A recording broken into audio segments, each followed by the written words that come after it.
self.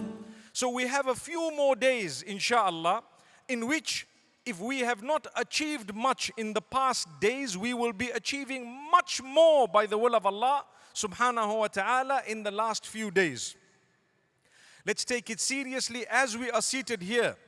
It is a time of calling out to Allah as well. You can continuously repeat your supplications and your du'as while you are seated here, while you are listening to what's going on. And throughout the evening, one of the most important du'as, Allahumma innaka afuun tuhibbul afwa fa'fu anni. Oh Allah, you are forgiving, you love to forgive, so forgive me. One of the important du'as. Repeat that throughout, at any time, even now as we are seated. Within yourself, you can say it with the movement of your lips, a slight voice. Oh Allah, you love to forgive, you are forgiving, you love to forgive, so forgive me.